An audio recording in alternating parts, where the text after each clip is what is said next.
오늘은 욕구와 감정을 통해 일하신다라는 제목으로 함께 욕구와 감정에 대한 부분들을 좀 살펴보려고 합니다.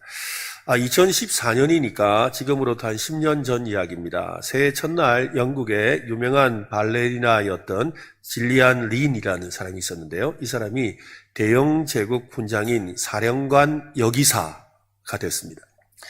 그 훈장이 어떤 훈장인지 알아보려고 인터넷을 한번 검색해 보니까 비전투요원, 그러니까 군인이 아닌데 영국에 기여한 일반 시민에게 주는 이 훈장 중에 두 번째로 큰 훈장이더라고요. 그리고 1등급, 2등급 훈장인데 1등급과 2등급 훈장은 자귀가 주어져요. 기사 자귀. 그러니까 귀족이 되는 거죠. 일종의 그런 자귀가 주어질 만큼 엄청난 이 훈장이었습니다. 이 질리안이라는 이분은 20살이 되던 생일에 이 영국의 로얄 발레단이 공연하는 잠자는 숲속의 미녀의 단독 연기자로 뽑힌 후 계속해서 이 무용계에서 일을 했습니다. 연기자에서 안무가로 변신한 뒤에는 우리 뮤지컬 또 뭐 이중에 보면 캐치, 오페라의 유령 뭐 이런 것들 있잖아요. 네, 그런 작품을 제작하기도 했고요. 댄서와 안무가로 질리안의 이력은 이 독보적이지만 모든 성공의 스토리처럼 질리안의 그 처음 시작은 아주 미미한 욕구에서 시작되었습니다. 1930년대 이 질리안이 학교를 다닐 때 교사들은 이 아이가 가만히 앉아있지 못하는, 이 안절부절하지 못하는, 그래서 이 안절부절하는 모습, 그래서 이 학습 장애가 있다고 생각을 했습니다. 지금 같으면은 뭐 주의력 결핍, 또 뭐 과잉 행동 장애, 또 뭐 ADHD라 그러죠. 뭐 그런 판정을 받았을 직합니다. 하지만 그 당시에는 그런 개념이 없던 때였지요. 그래서 질리안의 어머니는 8살 된 이 딸을 데리고 이 답답한 문제를 들어줄 만한 전문가를 찾아다녔습니다. 어떤 전문가를 만났는데 상담을 시작하고 20분 뒤에 이 의사 선생님은 이 질리안의 어머니에게 긴히 할 말이 있다고 했습니다. 이 의사는 린 부인과 상담실을 나와서 이 라디오를 켜서 잘 보라고 했습니다. 그러자 이 질리안이 라디오 소리에 음악이 나오니까 질리안이 일어나서 음악에 맞춰 몸을 막 흔드는 거예요. 8살짜리가. 분별력이 뛰어났던 의사는 이렇게 말을 합니다. 린 부인, 질리안은 아픈 게 아닙니다. 따님은 댄서입니다. 따님은 무용학교에 보내세요. 질리안 어머니는 의사의 말대로 그렇게 했지요. 그래서 질리안은 그 학교에 가서 첫인상을 이렇게 말합니다. 이로 말할 수 없이 좋았습니다. 우리가 찾아간 방에는 나처럼 가만히 앉아있지 못하는 아이들이, 몸을 움직여서 생각하는 아이들이 잔뜩 모여 있었습니다. 질리안은 다시 태어난 것 같았다고 합니다. 80년이 세월이 흘렀는데도 춤을 추고 싶다는 욕구는 여전히 이 질리안을 움직이게 만드는 그런 인생의 원동력이 되었다고 합니다. 사람들은 모두 다 저마다의 욕구를 가지고 있습니다. 그 욕구는 하나님이 주신 선물입니다.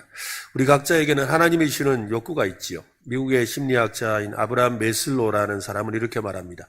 음악가는 음악을 해야, 건축가는 건축해야, 화가는 그림을 그려야, 시인은 시를 써야 결국 마음이 편하다.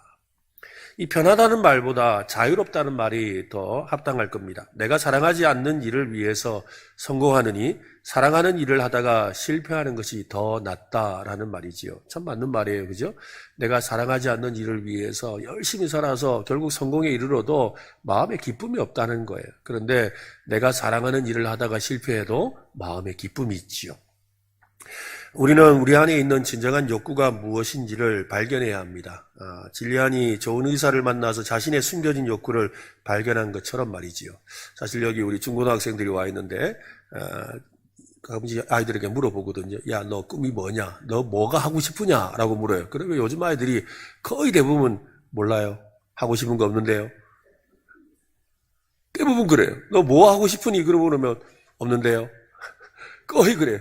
그래, 진짜 하고 싶은 게 뭐냐 그러니까 없는데요. 계속 그래요. 너희들은 안 그렇지? 심지어 대학생도 그래요. 대부분 그래요. 뭐가 그렇게 하고 싶으냐면 없는데요. 그렇게 대답하는 거죠. 오늘 우리에게 주신 이 말씀은 우리에게 욕구를 찾는 길을 제시해주고 있습니다. 4절 말씀을 한 번 더 읽어보겠습니다. 같이 시작. 또 여호와를 기뻐하라. 그가 내 마음의 소원을 내게 이루어 주시리로다. 우리는 종종 욕구를 부정적으로 여기는 경향이 있습니다. 마음의 소원이 욕구입니다. 즉 우리의 욕구를 이루어 주신다는 거죠. 우리 안에는 이 선한 욕구와 또한 악한 욕구가 공존합니다. 이 선한 욕구보다 악한 욕구에 마음이 끌리지요. 몸에 여러분 좋은 음식보다 우리 학교 앞에 파는 불량식품이 더 먹고 싶잖아요. 그죠? 아무리 집에 맛난 좋은 걸 갖다 줘도 그 불량식품이 더 맛있어 보이거든요.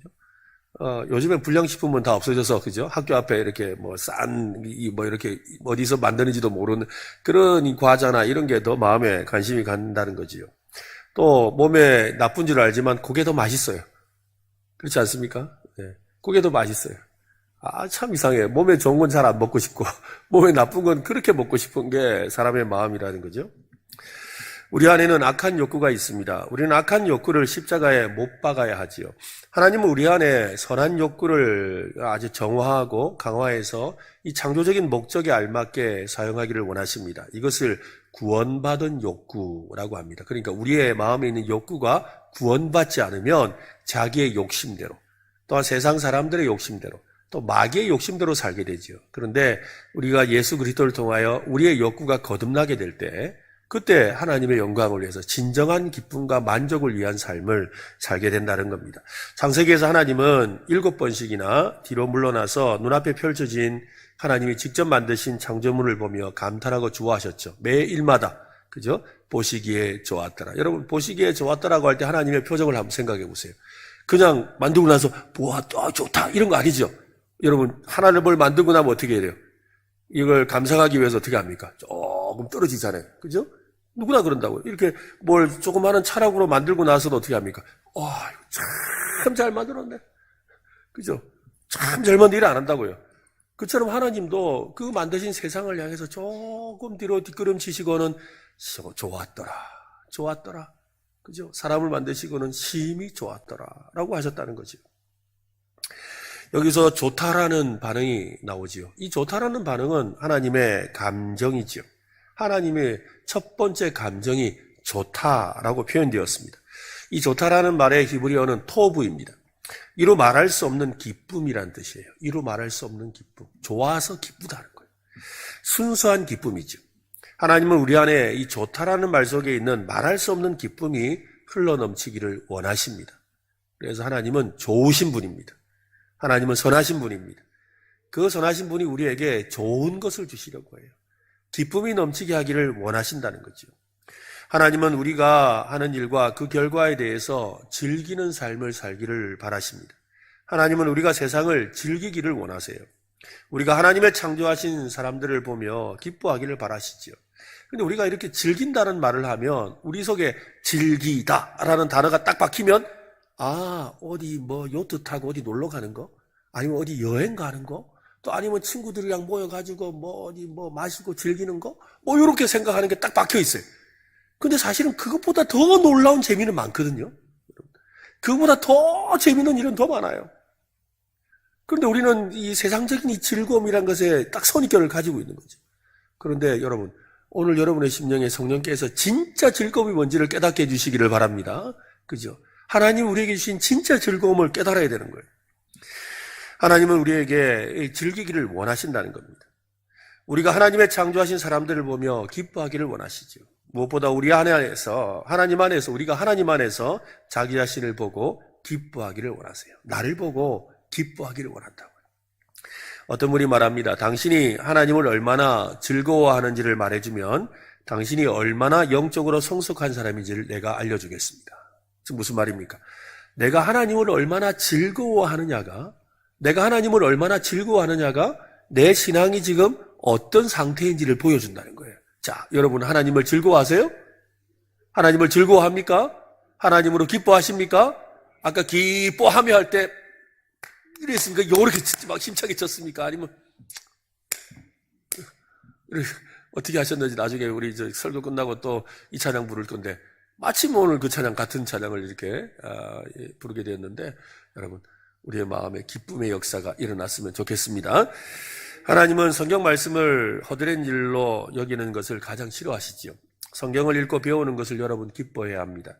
성경을 가까이 하는 것이 기쁘지 않다면 잘못된 겁니다. 저도 말씀 공부하는 게 너무 재밌더라고요.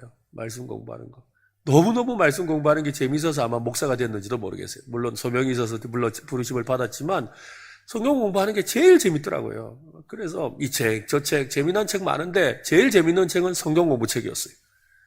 이상해요. 지금도 제가 설교나 아니면 제 소양을 위해서 세상의 여러 가지 자기계발서라든지 여러 책들을 읽지만 그래도 제일 재밌는 책은 성경과 관련된 책이에요. 성경 읽는 책이에요. 또 성경 읽는 거죠. 그게 제일 재밌어요.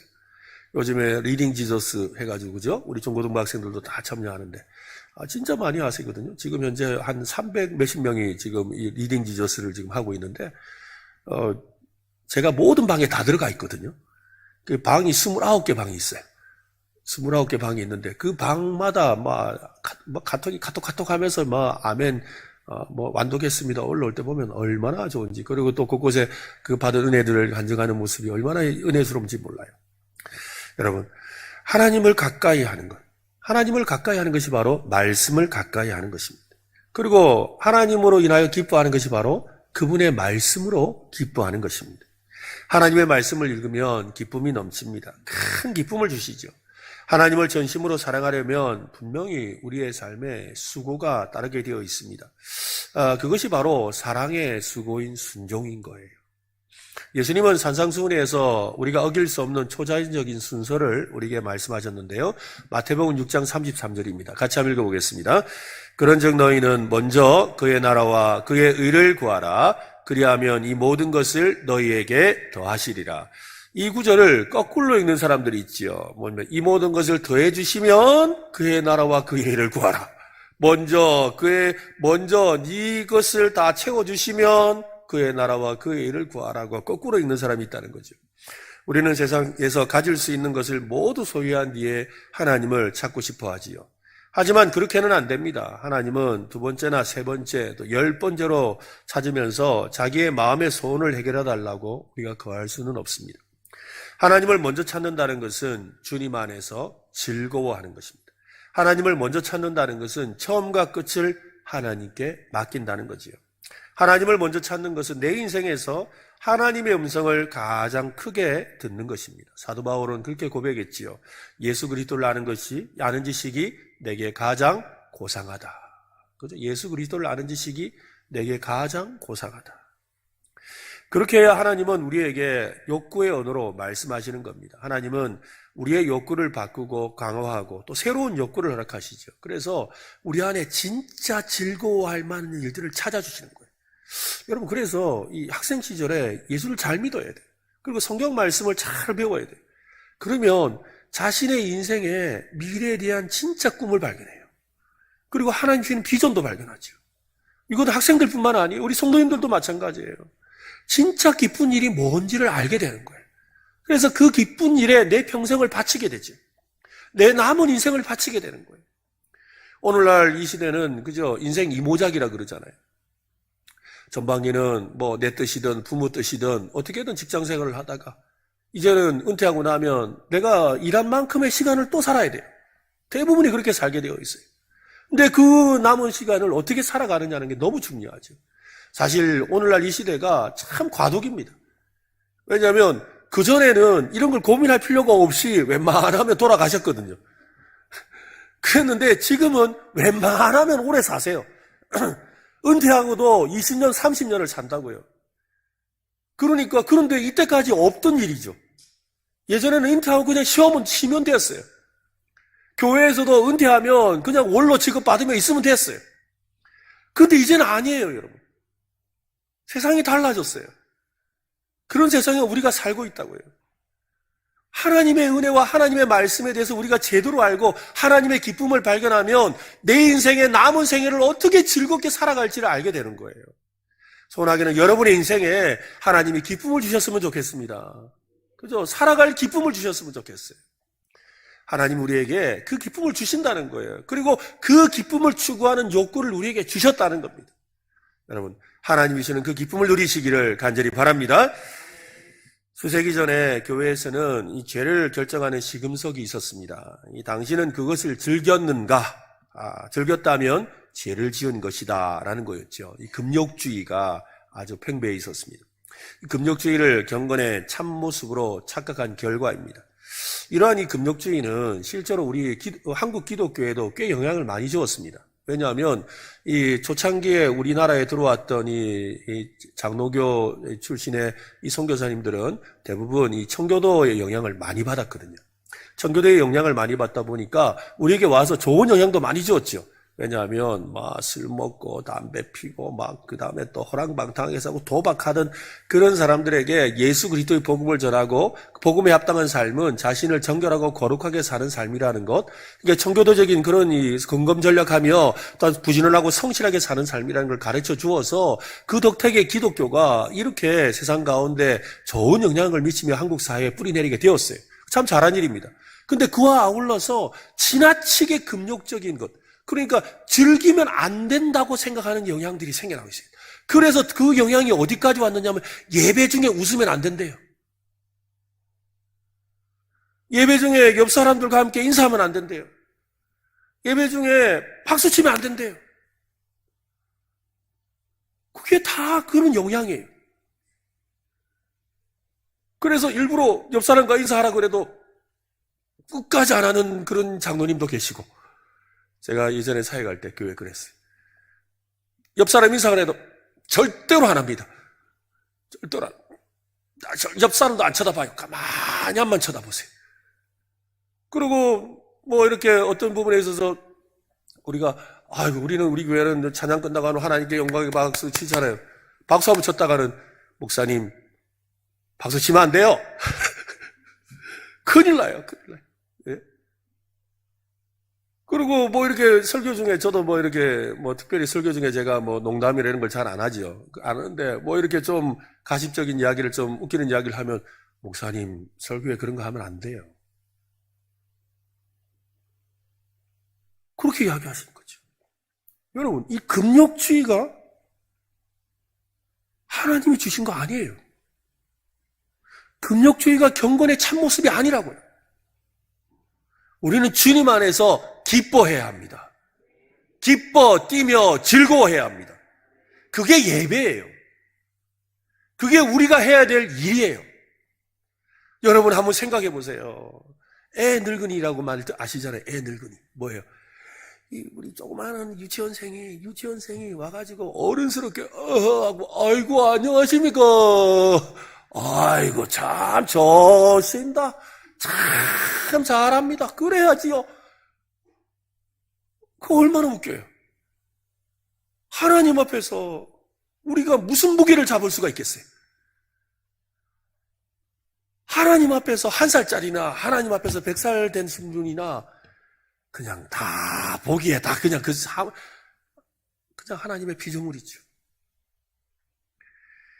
참으로 어처구니 없는 이야기였지요. 그런데 그것이 기독교에 크게 영향을 주었던 때가 있었다는 것입니다. 만약에 이것이 진정한 진리였다면 하나님부터 아마 책망을 받아야 되죠. 왜냐하면 하나님은 창세기 1장에서 기뻐하셨으니까요. 즐거워하셨으니까요. 좋다고 하셨으니까요. 심히 좋다고 하셨으니까요. 존 파이프라는 이분이 이야기하는 주장하는 것 중에 하나도 바로 희락의 신학인데요. 이분은 이렇게 말을 합니다. 우리가 하나님 안에서 가장 만족할 때 하나님은 우리 안에서 가장 영화롭다. 우리가 하나님 안에서 만족하며 기뻐할 때 그때가 가장 하나님이 영광을 받으시는 때라는 거예요. 오늘 우리가 기쁨으로 찬양하고 기쁨으로 말씀 듣고 기쁨으로 기도할 때 하나님이 가장 영광 받으시는 줄로 믿으시기를 바랍니다. 즐거움은 나쁜 것이 아닙니다. 하나님이 주시는 선물이지요. 언제부터 하나님은 우리가 싫어하는 곳으로 가라고 하시고 우리가 싫어하는 일을 시키시는 분으로 믿기 시작했을까요? 물론 십자가를 지려면 희생을 감수해야 됩니다. 하지만 우리가 주 안에서 즐거움이 넘치면 아무리 힘들어도, 그죠? 아무리 힘들어도 우리 찬송가도 그렇잖아요. 즐거운 마음으로 뭐하라고요? 십자가 지고 가라. 그죠? 십자가를 지는 것이 기쁨이라는 거예요. 이게 바로 기독교의 역설이죠. 우리가 주님 안에서 즐거움이 넘치면 아무리 힘들어도 하나님이 맡기신 일을 하고 싶다는 욕구가 더 생기게 되는 거예요. 그래서 더 십자가를 지고 싶은 거예요. 더 십자가의 삶을 살고 싶은 거죠. 그것이 신앙이라는 거예요. 어느 목사님이 이 교회를 개척하려고 준비하는 후배 목사님에게 이렇게 질문을 했습니다. 목사님, 가장 살고 싶은 곳이 어디입니까? 이 목사님이 이제 후배 목사님이 찾아와서 목사님, 제가 개척 교회를 좀 하려고 하는데 어디서 하면 좋겠습니까? 라고 물었거든요. 그러니까 이 선배 목사님이 이 후배한테 이렇게 말한 겁니다. 목사님이 가장 살고 싶은 곳은 어디입니까? 그러니까 갑자기 개척하는 데를 묻고 있는데 살고 싶은 데를 물어보니까 아니 목사님이 하고 이렇게 대답도 못하고 있는 거지요. 그런데 다시 이 선배 목사님이 물어요. 목사님 아이들이 어디에서 성장하면 좋겠습니까? 도시가 좋을까요? 주택가가 좋겠습니까? 시골이 좋겠습니까? 아니면 가족과 가까운 곳이 좋겠습니까? 되도록 멀리 떨어져서 지내고 싶으세요? 산이 좋습니까? 강이 좋습니까? 목사님이 이렇게 물으니까 아니 지금 이걸 왜 물으시지? 이런 생각이 들었던 거죠. 근데 이 선배 목사님이 이야기를 합니다. 그 이유를 설명해 주죠. 자기가 가장 살고 싶은 곳에서 교회를 개척해야 성공할 가능성이 가장 높습니다. 이 말은 무슨 말이냐면 내가 즐겁게 목회할 수 있는 곳에서 일해야 하나님도 기뻐하시고 그곳이 하나님이 보내신 곳이라는 거예요. 하나님이 우리를 그냥 빈들이나 사막이나 어디 아골골짝 빈들에 막 그냥 밀어넣는 거 아니시라는 거예요. 그것도 기뻐서 하는 일인 거예요. 저는 이분의 그 말을 듣고서 뒤통수를 한 대 맞는 것 같았어요. 저 자신에게도 큰 깨달음이 되었지요. 단순하지만 전곡을 찌르는 이야기입니다. 우리는 자기 욕구보다 남들의 기대에 부응하려고 해서 문제를 복잡하게 만들 때가 너무 많습니다. 자기가 무엇을 원하는지 전혀 모르는 사람도 있지요. 자기 욕구를 남의 기대라는 재단에다가 불살라버렸기 때문입니다. 우리는 불만스러워도 이 당위성 앞에 고개를 숙일 때가 많지요. 하고 싶은 일보다 해야 할 일을 하려고 하지요. 대체로 그게 장남증후군이에요. 장남증후군. 이 장남들이 어려서부터 야, 니는 우리 집 애들보다. 저도 장남으로 그런 말 많이 들었거든요. 야, 우리 집 애들 본다. 집에만 들어가면 아버지고 어머니고 삼촌들이고 야, 우리 집 애들 본다. 우리 집안 애들 본다. 그러면서 니는 하여튼 우리 집안을 세워야 된다. 니는 하여튼 어떻게 하든지 공부도 잘해야 되고 너는 하여튼 착해야 되고 너는 하여튼 부모님 말씀 잘 들어야 되고 너는 하여튼 어떻게 하든지 하여튼 너희 집안을 다 살려야 돼. 네가 대들보야. 그 말을 어리면서 얼마나 듣는지. 그래 장남들이 대체로 보면 줏대가 없어요.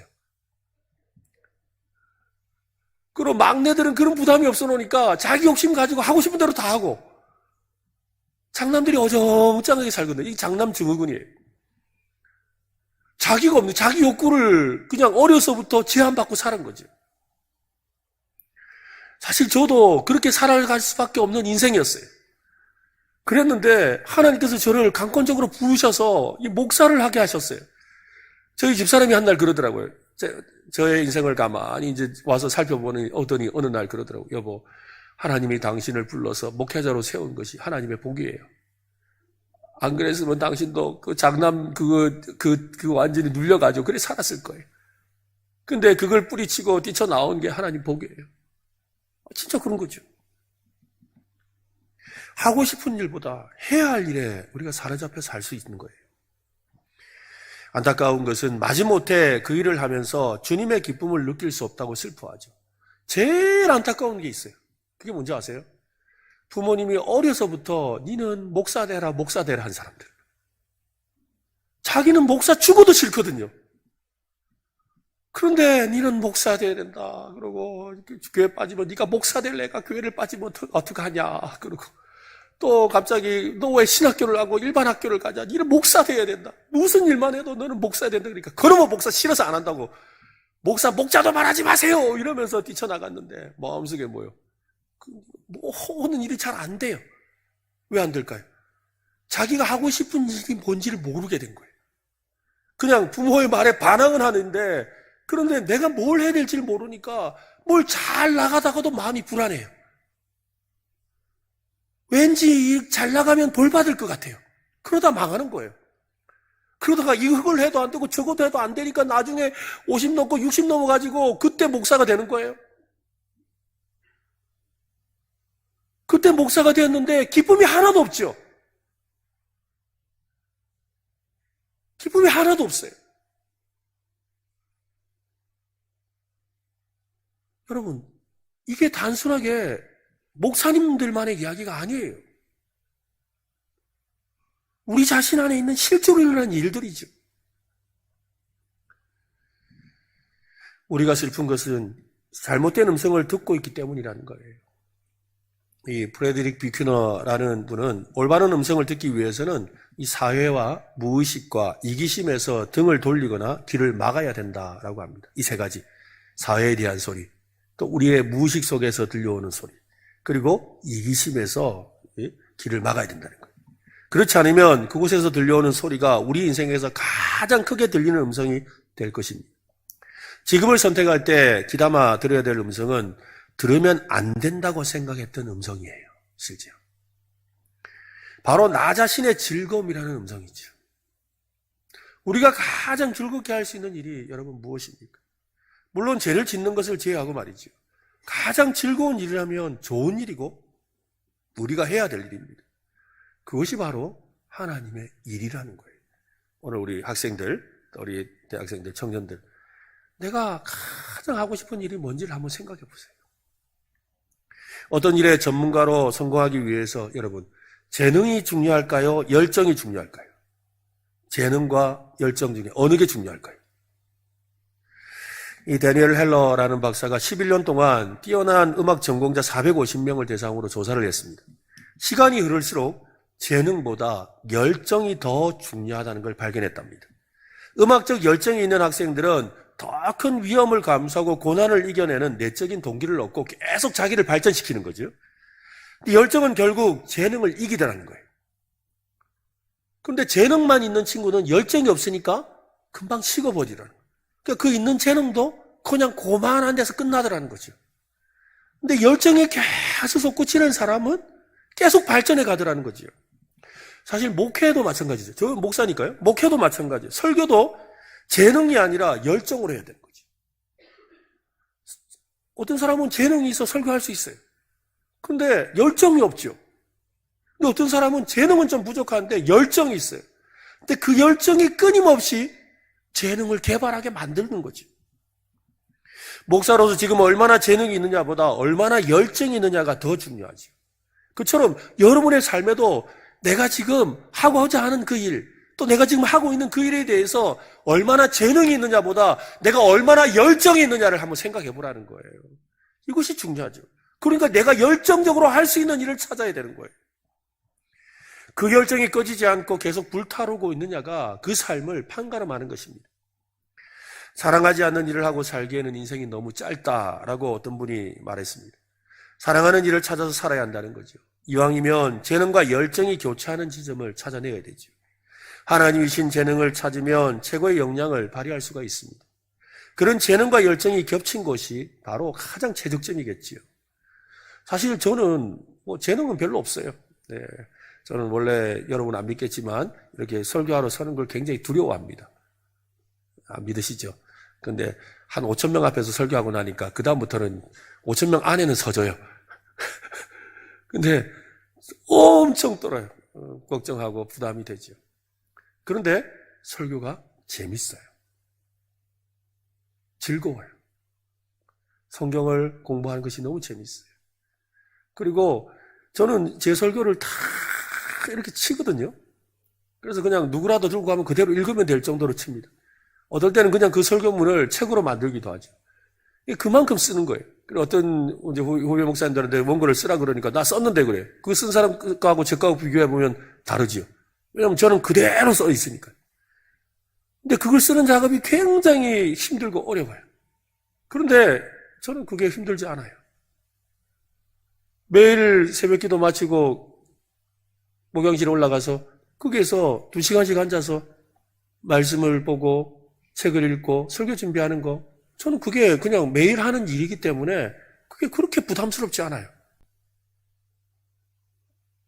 휴일날도 늘 똑같거든요. 이번 1월 1일 날도 똑같았어요. 언제나 늘 그거거든요. 제 삶이라는. 근데 그게 제 삶에 그냥 즐거워요. 그래서 목사해야 되는가 봐요. 그리고 자꾸 더 배우고 싶고, 더 알고 싶고, 더 잘하고 싶고, 더 간절해져요. 저는 그래요. 여러분 보고 목사하라는 거 아니에요. 여러분의 삶에 그런 일을 찾아야 한다는 거예요. 그리고 그 일을 통해서 하나님 안에서 기뻐해야 된다는 거죠. 성숙한 그리스도의 제자들에게 세 가지 특징이 나타납니다. 그것은 바로 성실, 근면, 희락입니다. 무슨 일을 하든지 이 세 가지가 반드시 따른답니다. 성실함이란 일을 의무감으로 하지 않는다는 말이에요.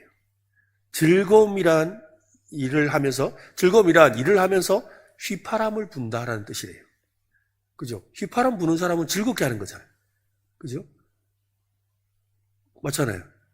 힘들게 하는 사람은 악을 쓰고 하고. 차이거든요. 그런데 휘파람을 부는 사람이 최선을 다하는 사람이에요. 부지런함은 작은 부분 하나도 놓치지 않고 탁월하게 일하며 즐기는 데 있죠. 맞습니다. 우리가 즐겁게 일할 때 모든 일은 예배로 승화되는 겁니다. 하나님이 기뻐하시는 사한제사가 되는 거죠. 마틴 루터는 이렇게 말합니다. 구두를 만드는 그리스도인의 올바른 자세는 구두에 작은 십자가를 새기는 것이 아니라 편안한 구두를 만드는 것이다. 가끔씩 보면 이렇게 기독교 이름을 붙이고 아주 이렇게 성경 표시도 하고 이러면서 이걸 통해서 제가 이렇게 구두를 만들었다 하면서 하나님 영광을 올리려고 한다. 그래요. 근데 신으면 이틀 만에 발이 아파. 그건 문제 있는 거예요. 근데 아무런 기독교의 냄새도 나지 않고 성경적인 냄새도 안 나는데 그런데 그 신발이 너무 편하지요. 근데 그 만든 사람을 나중에 알고 보니까 하나님을 믿고 예수님을 믿는 사람인 거지요. 바로 그런 삶이라는 거예요. 근면한 사람은 더 탁월하게 일을 하죠. 근면한 사람은 더 사랑으로 일을 합니다. 즐겁기 때문에 근면하고 성실할 수 있는 거지요. 여러분은 지금 여러분의 그 자리를 즐기고 있습니까? 학생은 학생으로서 즐겨야 돼요. 그죠? 마찬가지예요, 여러분. 대학생들도 마찬가지예요. 우리 성도님들도 마찬가지예요. 그래서 즐기셔야 돼요. 그 자리에서 근면하고 성실해야 되죠. 우리의 모습을 오늘 진지하게 돌아볼 수 있기를 바랍니다. 감정에는 이 부정적인 감정이 있고 긍정적인 감정이 있습니다. 부정적인 감정은 생존에 필수적이고 긍정적인 감정은 성공에 필수적이라고 합니다. 이게 참 맞는 말이에요. 부정적인 감정이 어떤 거겠습니까? 불안, 두려움 이런 것들이잖아요. 의심 이런 것들은 나를 방어하고 나를 안전하게 하기 위해서 우리의 감정이 이렇게 발동하는 거죠. 그래서 어떻게 해요? 별로 불안한 일도 아닌데 미리 불안해하면서 조심하게 되잖아요. 그죠? 별일 아닌데 미리 두려움이 생기니까 내가 나 자신을 보호하고 싶은 마음이 들게 되는 거예요. 긍정적인 건 어떻게 해요? 어떤 불안한 요소가 있고 답답한 일이 있지만 내게 긍정적인 감정을 가지고 그래도 하고 그걸 뛰쳐나가서 어떻게 해요? 뚫고 나가게 되죠. 그래서 성공하게 되는 거예요. 그러니까 부정적인 감정은 생존에 필수적이고 긍정적인 감정은 성공에 필수적인 거죠. 감정은 태도의 문제라기보다 영혼의 문제입니다. 부정적인 사람은 약속의 땅에 들어가지 못했지요. 그죠? 광야에서 40년간 떠돌다 죽을 수밖에 없었습니다. 감정은 신호이기도 하고 단서가 되기도 합니다. 감정을 크게 세 가지로 분류한다고 합니다. 슬픔과 분노와 즐거움이에요. 한번 해볼까요? 슬픔, 분노, 즐거움. 네, 이 세 가지 감정이 가장 큰 감정이래요. 근데 이 세 가지 감정은 하나님의 음성을 분별하는 데 아주 중요하게 작용합니다. 감정에 따라 결정하는 행동은 좋은 평가를 받지 못할 때가 많지요. 널뛰는 감정을 우리가 운전석에 앉혀놓고 그 감정에 의해서 이끌림 받으면 안 되죠. 우리의 감정은 계속 바뀌니까요. 하지만 그 감정을 우리의 뒷자리에 놓고서 그 감정이 우리에게 주는 것에 의해서 도움받는 건 괜찮아요. 감정을 무시하면 하나님의 음성을 무시하게 되는 수가 있습니다. 예루살렘 성벽이 무너졌다는 소리를 들었을 때 느헤미야는 통곡했습니다. 눈물은 하나님이신 욕구를 찾는 단서가 되었죠. 그의 눈물이 어떻게 되었어요? 의분이 생겨나요. 거룩한 분노가 생겨났어요. 그리고 그 슬픔이 어떻게 되었어요? 하나님의 일을 하고자 하는 일을 하게 만들었죠. 용기를 갖게 만들었어요. 불의를 보고 분노하지 않는다면 우리의 감정은 하늘 아버지와 동떨어져 있는 것이 될 수밖에 없습니다. 누가 나를 위해 가서 나의 사랑을 전할까? 나는 이제 보기 원하네. 하는 이 찬송, 그죠? 이 찬송을 부를 때 여러분 하나님의 마음이 느껴지세요? 하나님의 마음이 느껴지는 거죠. 그 하나님의 마음이 느껴져야 되는 거예요. 하나님의 감정이 우리에게 전이 되는 거죠. 의분과 같은 감정은 바르게 분출해야 하지만 의분이 없다면 불의가 판치게 되는 거예요. 그래서 거룩한 분노가 있기 때문에 이 할례받지 못한 것들이 하면서 다윗이 일어난 거 아니에요. 다윗이 골리앗 가서 보니까 골리앗과 그 다음에 블레셋 군사 때문에 이스라엘이 은매 기족하고 있었잖아요. 그러면서 막 골리앗이 큰 소리를 치면서 막 이스라엘을 향해서 욕을 하고 있는 걸 들었어요. 듣는데 저 욕을 하는 저 인간을 그냥 둡니까? 형님, 그러니까 야, 니는 어리니까 가만히 있어라. 모르면 가만히 있어라. 아니, 사실은 하나님을 저렇게 욕하는데 할례받지 못한 자들이 저렇게 욕하는데 그냥 둡니까? 이 거룩한 의분이 생긴 거예요.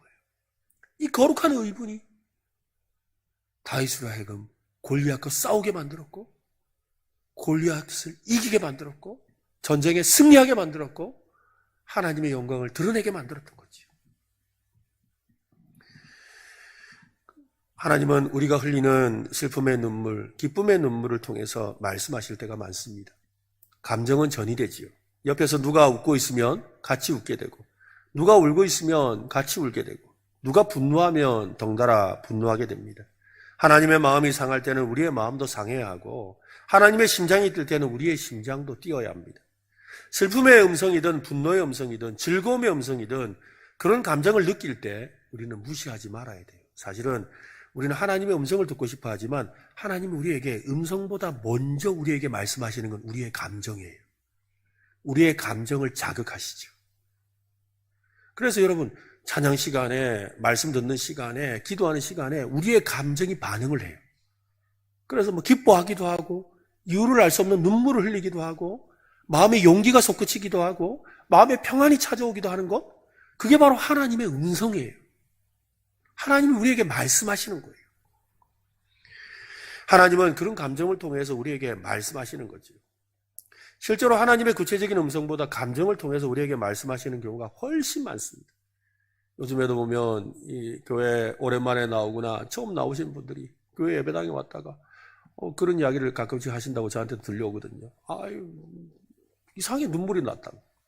눈물 날 상황이 아닌데 나 눈물 없는데 갑자기 눈물이 났다고. 남자분이 그런 이야기를 하시더라고요. 또 어떤 분은 같이 기도를 하는데 눈물을 흘리죠. 내가 왜 눈물을 흘리지? 이런 식으로.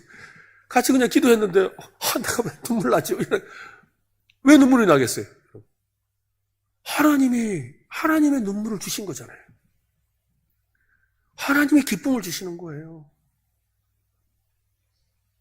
이거 이래가 되겠나? 하나님이 그 마음에 거룩한 분을 주시는 거예요. 예배 가운데, 찬양 가운데, 말씀을 듣는 가운데, 기도하는 가운데 이유를 알 수 없는 기쁨과 슬픔이 교차하는 것은 바로 하나님이 우리에게 말씀하시고 하나님의 감정을 우리에게 전이시켜 주시는 거예요. 우리는 동기가 복잡하고 무한한 방법으로 자신을 속이기 때문에 욕구의 언어를 분별하기가 참 어렵습니다. 하나님이 감정을 사용하셔서 우리를 인도하신다고 우리는 믿습니다. 그래서 이 감정이 중요한 거죠. 뭐냐면 뭐로 설명은 안 되는데 눈물이 나거든요. 설명은 안 되는데 마음이 평안해요. 설명은 안 되는데 마음이 간절해요. 설명은 안 되는데 마음이 이거 안 하면 안 될 것 같은 조급함이 있어요. 설명은 안 되는데 그냥 마음에 그냥 이렇게 내가 불안해요. 그리고 이것을 뭔가 내가 지금 말씀을 드려야 될 것 같아요. 하나님이 성령님을 통해 우리에게 하시는 일이에요. 그렇지만 우리가 이 감정이 우리에게 정확하게 말하는 것이 아니기 때문에 또는 오해할 때가 있죠. 그래서 우리 안에 경고판을 세워야 된다고 합니다. 우리의 감정을 스스로 점검할 수 있는 경고판을 세워야 되죠. 첫째는 우리 자신을 점검해야 합니다. 우리는 수시로 비교의식이라는 함정에 빠질 때가 있습니다. 자기 자신만 생각하느라 하나님이 기뻐하시고 내가 기뻐할 일을 놓쳐버리죠. 스스로 하나님의 뜻대로 살고 있다는 그 교만을 우리는 물리쳐야 합니다. 교만하면 자기 자신의 목소리가 가장 크게 들리죠. 교만한 마음으로 하나님의 뜻을 이루는 행동은 2걸음 나아갔지만 3걸음 후퇴하는 것과 같아요. 결국은 후퇴하는 삶이라는 거죠. 우리 안에 이 비교하는 마음이 있거든요. 이 비교하는 마음은 하나님이 주시는 감정이 아니에요. 두 번째는 욕심을 부리면 동기를 의심해야 되죠. 앞뒤가 맞지 않는 말처럼 보일지도 모릅니다. 무언가를 지나치게 원하면 아직 때가 아닐 가능성이 높아요. 너무 간절히 원하는 것, 때가 아닐 가능성이 높아요. 왜냐하면 내가 너무 간절히 원하는 그게 우상으로 변질될 가능성이 높거든요. 그래서 저도 살아가다 보면 너무 간절한 그때 주시는 게 아니라 한풀 꺾였을 때 주시더라고요. 나는 그때 아니면 안 될 것 같아가지고 막 하나님 주세요, 주세요, 주세요. 지금요, 지금요 이랬는데 그때 안 주시고 조금 지나고 주시더라고요. 그래서 이게 하나님이 주시는구나를 알게 하시더라고요. 하나님이 주시는 걸 알게 하시는 거죠. 세 번째로 감정은 훌륭한 하인이지만 끔찍한 주인이 되기도 하는 거예요. 감정이 주인이 되게 해서는 안 됩니다. 내 삶의 주인이 감정에 되면 안 된다는 거예요. 무슨 말입니까? 감정에 휩쓸려 다니면 안 된다는 거죠. 감정에 휩쓸려서 죄를 짓고 감정에 휩쓸려서 생각지도 못했던 일을 하고 실수를 하는 거잖아요. 여러분, 그래서 성령의 9가지 열매 중에 제일 마지막이 바로 절제입니다. 절제. 이 절제는 가장 오래도록 훈련하고 연단해야 될 부분이기 때문이지요. 감정이 우리의 삶의 주인이 되지 못하도록 해야 합니다. 감정의 주인은 누구도 아닌 바로 나 자신이죠. 여러분, 화를 내는 건 내가 내는 거지. 그죠? 화가 나를 움직이게 하면 안 돼요. 이게 중요한 거예요. 링컨은 누군가에게 화가 나면 습관적으로 분노의 편지를 썼답니다. 그는 온갖 분노와 실망을 종이에다가 적으면서 막 욕도 하고 막 화나는 대로 막 썼대요. 그러면서 막 실컷 싸지른 거죠. 막 그 송에다만 쓰고. 그러고 나서 다시 읽어보고는요, 밑에다 쓴대요. 발송 불가. 안 보낸다는 거죠. 그러고 풀어냈다는 거죠. 야고보서 1장 19절에 이렇게 말합니다. 내 사랑하는 형제들아, 너희가 알지니 사람마다 듣기는 속히 하고 말하기는 더디하며 성내기도 더디하라. 네 번째는 분별하려면 시간이 좀 필요합니다. 하나님이 주신 욕망인지 아닌지를 분별하려면 시간이 흐를수록 욕망이 강해지는지 약해지는지를 판별해보면 알지요. 그러니까 하룻밤 더 생각해보면 돼요.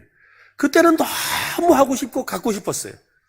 근데 하룻밤 지났는데도 그게 간절해지면 맞아요. 저는 이렇게 뭘 결정을 잘 못하거든요. 그래서 이제 저희 결정을 항상 제 아내에게 이렇게 맡기거든요. 그래서 여보, 이거 좀 필요한다고 말을 해요. 그래서 제가 보여줘요. 저희 집사람은 대꾸를 안 합니다.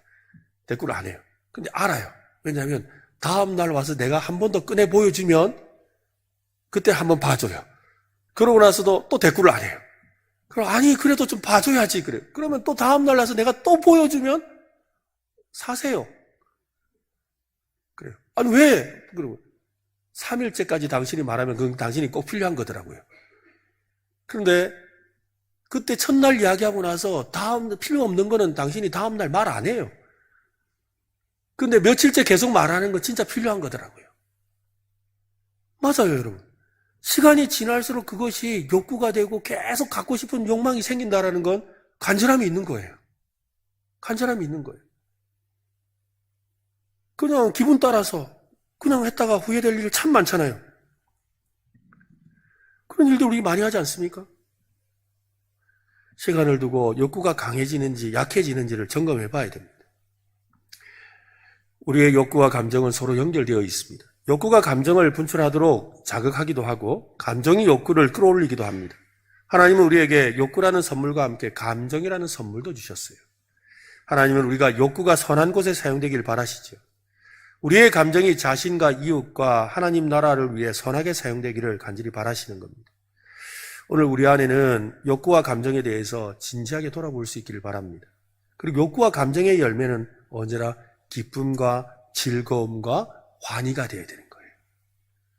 여러분, 이게 중요해요. 여러분, 요즘에 젊은 사람들 마약 이런 거 많이 한대잖아요. 이 마약이라는 게 이제는 보니까 정말 가까이 와 있어요. 저도 부산에서 사역할 때 우리 교인들 중에도 우리 교인들 남편 또 뭐 동생 이런 분들이 마약 중독자로 있더라고요. 그냥 먼 이야기가 아니더라고요. 굉장히 가까이 있어요. 여러분 술도 마찬가지잖아요. 우리가 인위적인 즐거움을 추구하면 반드시 다음날 속이 쓰려요. 인위적인 즐거움은, 세상적인 즐거움은 한때이고 지나면 반드시 그 대가를 지불해야 돼요. 근데 우리 주님이 주시는 기쁨은 날마다 우리를 더 기쁘게 만들고 날마다 우리를 즐거워하게 만들고 더 깊은 천국의 기쁨으로 인도하는 줄로 믿으시길 바랍니다. 그러므로 우리 안에서 진정한 하나님이 기뻐하시는 참된 욕구를 발견하고 그것을 통해서 참 기쁨을 누리는 성도들 되시기를 예수님의 이름으로 축원합니다.